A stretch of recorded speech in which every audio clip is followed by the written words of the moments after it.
Okay, let's continue on now with this thought process of whether we should convert to Judaism or should we stay a Noahide.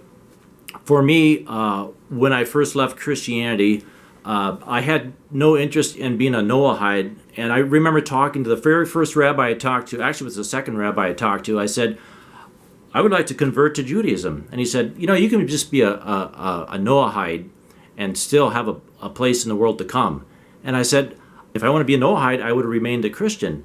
And he was kind of taken back by that because he kind of saw me as if I wanted to be a Noahide, well then, why even come to a synagogue?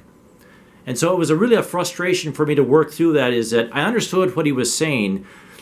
You don't enter Judaism half-ass. I mean, you have to really think about what you're doing. And I think what you've shared here today is exactly the struggle that most of us are going through. We really want to think this through, but we want to experience the 613 aspects of Hashem, like you were saying. That was a beautiful way of you putting that. I was exactly the same way. Like when the rabbis look at you and say, "Well, why don't you just be a Noahide or B'nai Noah, keep the seven?" To me, it was almost like a slap in the face. In a way, I'm like, no.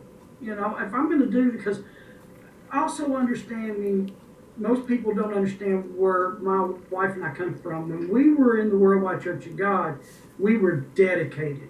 There wasn't halfway. It was all the way. I mean, as being a part of the church, you were part of an organism that everybody had a part to play.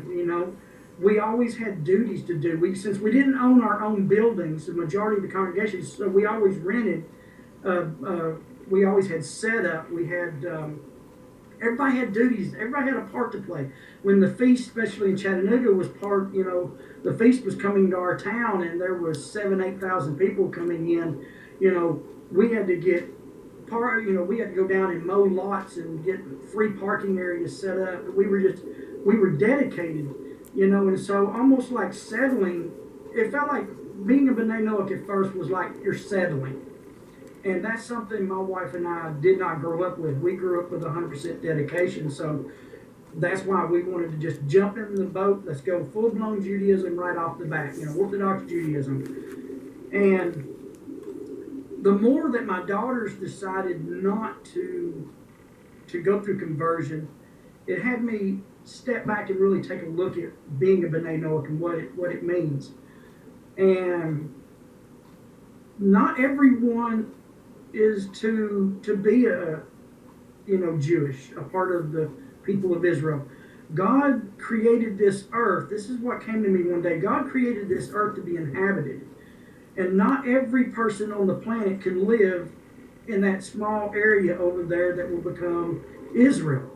There's outer reaches of this world that people will continue to live on as long as God has humanity on the earth.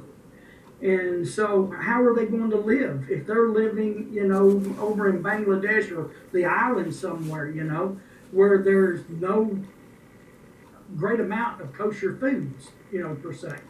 Well, you have the B'nai Noach, who's not restricted in certain areas, but they have a lifestyle that brings peace on the earth. And I got to looking at things through my daughters, because one day Hashem willing, my wife and I will be Jewish. But my daughters will remain B'nai Noach. And that's going to change our relationship quite a bit.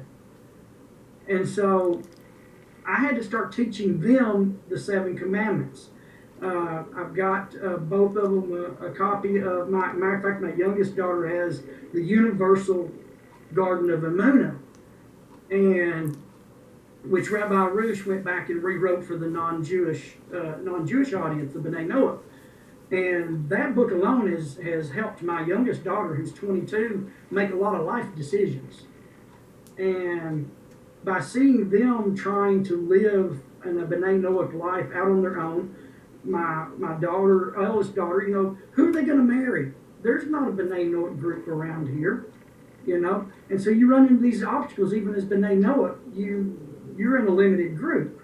So you've got to look at even who your children are going to marry, and how your grandchildren are going to be, and what you want them to be raised with.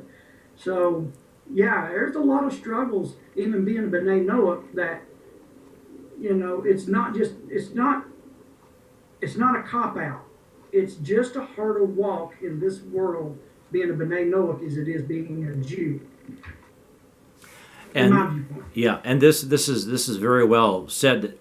Uh, when you're speaking of your family, for myself, leaving the church and Christianity, I was so engrossed within the church for 55 years, and I raised my family. Now my grandsons are growing up in the church that I was a part of, and now it's like my son says, we can't come to your house because your home is no longer a Christ-centered home. And it just cuts to the heart, because I know my house isn't a Christ-centered home and I'm no longer a Christian, but does that mean that I no longer have a place in this world, in my relationship with the creator of the universe, with the God of Abraham, Isaac, and Jacob? They do not recognize my spiritual walk with God because I don't worship Jesus. I no longer pray to a dead man. I don't, like I used to tell people, why would you pray to a man with a penis? I mean, Jesus was human. He was circumcised. He was, and that was the first break, I think, in my relationship with my kids, is that they no longer saw me as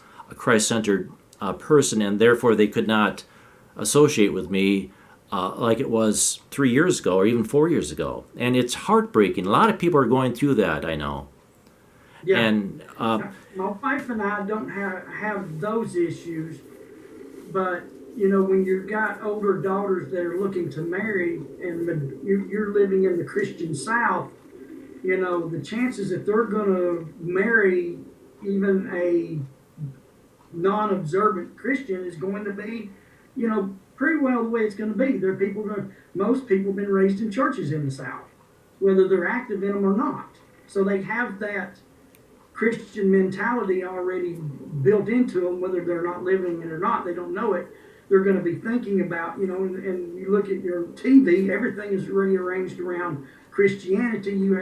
If somebody does good, what are they called? The Good Samaritan. Where did that come from? Why can't the person just be a good person? Why do you have to put a title that they're a Samaritan? So you have all these little bitty poison darts that's out there that, our children, even though they're going to be B'nai Noah, but their pool of choosing mates from, it's going to be difficult. yeah, that's a very good point, Terry.